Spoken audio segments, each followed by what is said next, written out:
I, 38M, have been married to Stella, 36F, for 3 years now. She has a daughter Alice, 14F, from her previous marriage. Before I met Stella, I was married to Emma for 8 years until she passed away due to cancer 5 years ago.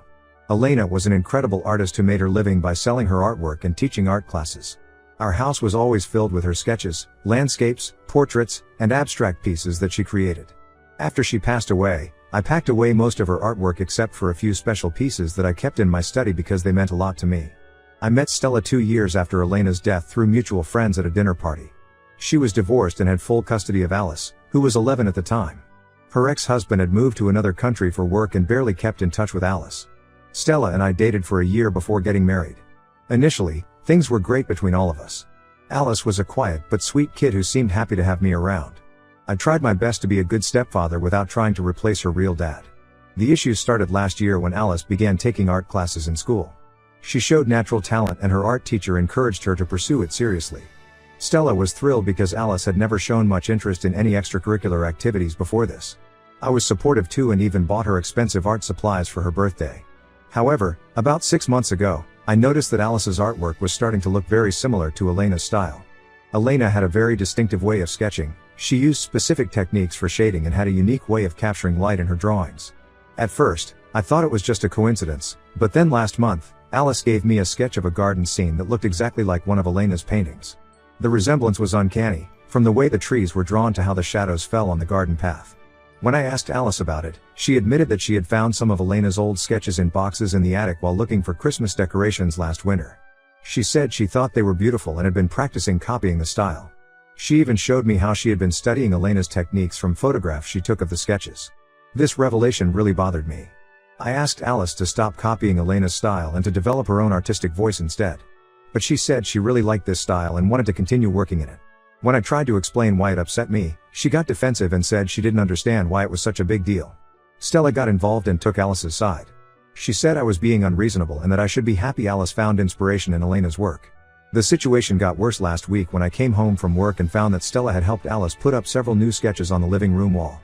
They were all clearly inspired by Elena's style. There were landscapes with the same distinctive shading, portraits with Elena's characteristic way of drawing eyes, and even a sketch of our backyard that looked almost identical to one Elena had done years ago. Seeing these sketches every day started affecting me badly. I couldn't sleep properly because every time I walked through the living room, I was reminded of Elena. The similarities in the artwork brought back memories of watching Elena sketch in our old house, of the art shows we attended together, and of her final days in the hospital when she couldn't even hold a pencil properly. It was like reopening old wounds that had taken years to heal. Yesterday, while Stella and Alice were out shopping, I couldn't take it anymore. I took down all of Alice's artwork from the living room walls and threw them in the trash. Then I went to her room and removed any sketches that reminded me of Elena's style. I left her other artwork that had her own style, but probably threw away about 15 pieces in total. When Stella and Alice came back and found the artwork missing, all hell broke loose. Alice started crying when she realized what I had done. She had spent months working on those pieces and was planning to submit some of them for a school art competition. Stella was absolutely furious. She called me controlling and cruel, saying I had no right to throw away Alice's artwork just because it reminded me of my late wife. Alice locked herself in her room and hasn't spoken to me since then. She refuses to come out when I'm around and Stella has to take her meals to her. Stella is sleeping in the guest room and barely speaking to me except to tell me how disappointed she is in my behavior. Stella's parents called me yesterday evening and said I was being cruel to Alice and that I'm damaging her self-expression and creativity. My parents, while more understanding of my emotional reaction, still think I overreacted and should have found a better way to handle the situation. I know throwing away her artwork wasn't the right thing to do, but seeing those sketches every day was becoming unbearable. The house started feeling like a museum of Elena's memory again, just when I thought I had finally moved forward. Now my whole family is divided over this, with most people taking Stella and Alice's side. Stella keeps saying I need therapy to deal with my grief, but I don't think that's the issue here. I just wanted Alice to develop her own style instead of copying Elena's. Ida? Update 1: Things got much worse after my original post. Last weekend, Stella went up to the attic to start packing away the Christmas decorations early. She likes to be organized, and found the boxes containing Elena's original sketches.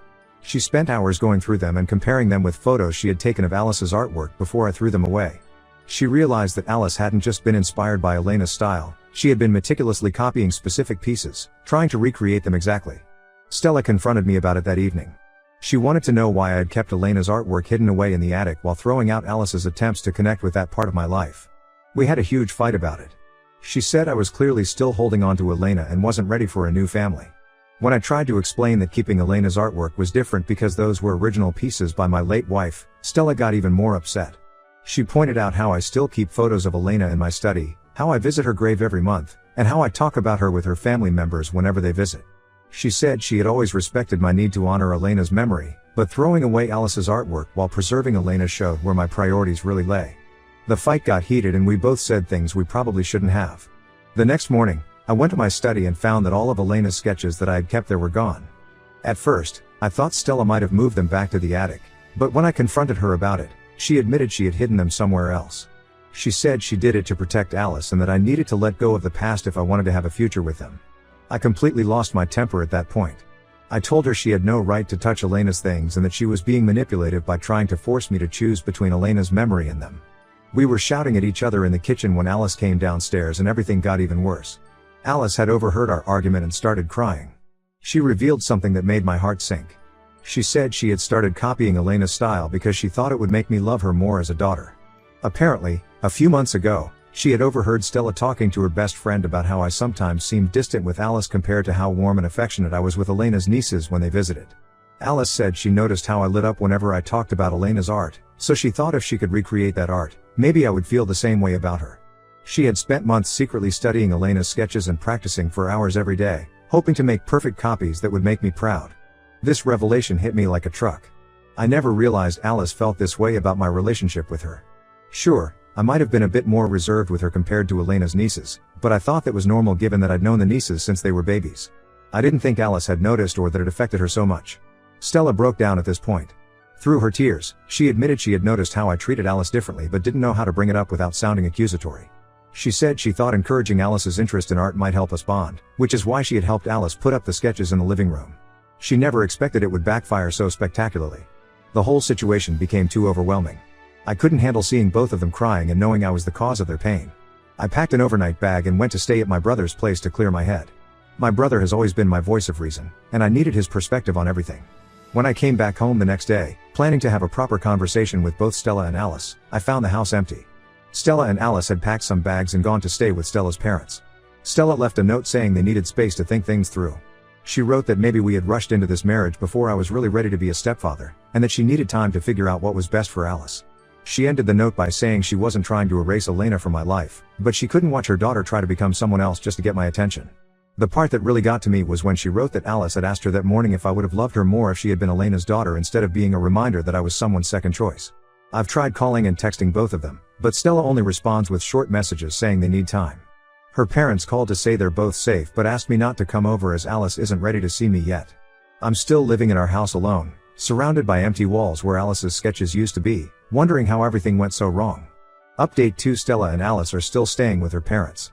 We've been seeing each other only during weekly dinner meetings that Stella's parents arranged to help us work through this situation. These dinners are always tense and uncomfortable. Alice barely looks at me and only speaks when directly addressed. Stella tries to maintain polite conversation, but it's obvious things aren't getting better. During one of these dinners last week, Stella's mother revealed something that made me understand the situation better. She told me that before Stella agreed to marry me, she had serious concerns about how often I talked about Elena and how much of Elena's presence was still in my life. But Stella had ignored these concerns, thinking I just needed more time to properly process my grief. Stella's mother said she had advised Stella to wait longer before marrying me, but Stella was convinced that love would be enough to make things work. This revelation led to a long conversation with Stella after dinner. She admitted that she had always felt like she was competing with Elena's memory, but she thought she could handle it because Elena wasn't physically present. What she hadn't expected was for this situation to affect Alice so deeply. Last weekend, while cleaning the garage to keep myself busy, I found Alice's old sketchbook from before she started copying Elena's style. I spent hours looking through it. Her original artwork was beautiful and unique, full of vibrant colors and imaginative scenes that showed real talent. Her art teacher had written encouraging comments on several pages, praising her creativity and unique perspective. Looking at those sketches made me realize how much I had messed up. Alice had her own artistic voice, but my inability to let go of Elena had made her feel that wasn't good enough. I took photos of some of her original sketches and sent them to Stella, telling her how talented Alice was and how sorry I was for not appreciating her unique style. Stella replied saying she appreciated my gesture, but it was too late. During our next dinner meeting, I tried talking to Alice about her original artwork. I wanted to tell her how much I admired her creativity and that she didn't need to copy anyone else's style. But she just stayed quiet and kept staring at her plate. After dinner, Stella told me some things that broke my heart. Alice has stopped drawing completely and refuses to attend art classes anymore. She threw away all her art supplies and told Stella she never wants to draw again. Her art teacher called Stella concerned because Alice dropped out of the school art competition she had been excited about. Alice's grades have also started dropping. She's becoming withdrawn at school and doesn't want to participate in any activities. Stella said she found Alice crying in her room last week, looking at photos of her original artwork, but when Stella tried to encourage her to start drawing again, Alice said art just reminds her of not being good enough. Stella's parents suggested we all attend family counseling together, but Alice refuses to be in the same room as me for more than the duration of our weekly dinners. Stella tried to convince her, but Alice had a panic attack just thinking about it. Now Stella's parents think it might be better if we stop the weekly dinners for a while and give Alice more space. I've been staying alone in our house all this time, but recently Stella mentioned they might need to come back to get more of their things. She's looking for an apartment closer to Alice's school. She didn't say it directly, but I think she's planning to make our separation permanent. Every time I walk past Alice's room, which is still full of her things but feels eerily empty without her presence, I'm reminded of how badly I handled this situation. The walls where her artwork used to hang seem to mock me with their emptiness. I've moved Elena's remaining sketches back to the attic because I can't bear to look at them anymore. They remind me of how I let my inability to process my grief destroy my relationship with my stepdaughter. Stella says Alice is seeing the school counselor now to deal with everything that's happened. Apparently, the counselor thinks Alice's issues run deeper than just the incident with the artwork. She's dealing with feelings of inadequacy and rejection that might take a long time to work through. And the worst part is, I'm the one who made her feel this way. Update 3: Stella filed for divorce last week. She came over with her lawyer to discuss the terms. She said she had tried to make this work, but she couldn't stay in a marriage where her daughter feels like she has to change herself to be accepted. At first, she had hoped that giving me space would help me realize my mistakes, but seeing Alice struggle more each day made her realize we couldn't fix this. Alice's grades have dropped significantly. She went from being an AB student to barely passing her classes. Her teachers have expressed concern about her becoming completely withdrawn in class. She's seeing a counselor twice a week now to deal with everything, but Stella says progress is slow. The counselor told Stella that Alice's self-esteem has been severely impacted, and she's showing signs of depression. Last month, I tried one last time to make things right. I went to Stella's parents' house, after asking permission, and brought all of Alice's original artwork that I had found in the garage. I wanted to show Alice how much I appreciated her unique style. I even offered to help her set up an art studio in the house where she could paint and draw whatever she wanted. But Alice wouldn't even look at her old sketches. She just said she doesn't want anything to do with art anymore. When I tried to apologize again, she started crying and ran to her room. Stella later told me that seeing me just makes things worse for Alice. She gets anxiety attacks thinking about anything related to art or me. Stella and I have agreed on the divorce terms. She's keeping the house since Alice needs stability right now, and I'm moving out next week. I've already found an apartment across town. We're dividing our assets equally, and I'm not contesting anything because I just want this to be over as painlessly as possible for everyone involved. Stella's parents, who once welcomed me into their family, now can barely look at me. They're helping Stella with the divorce proceedings and have made it clear that they think this is the best decision for Alice's well-being. They asked me not to contact them or come to their house anymore. Yesterday, while packing my things, I found Alice's first drawing that she gave me for Father's Day 2 years ago. It was her original style, bright colors and unique patterns that only she could create. Looking at it now, I realize how much talent she had before I made her feel like she needed to be someone else. I'm leaving all of Elena's sketches in the attic.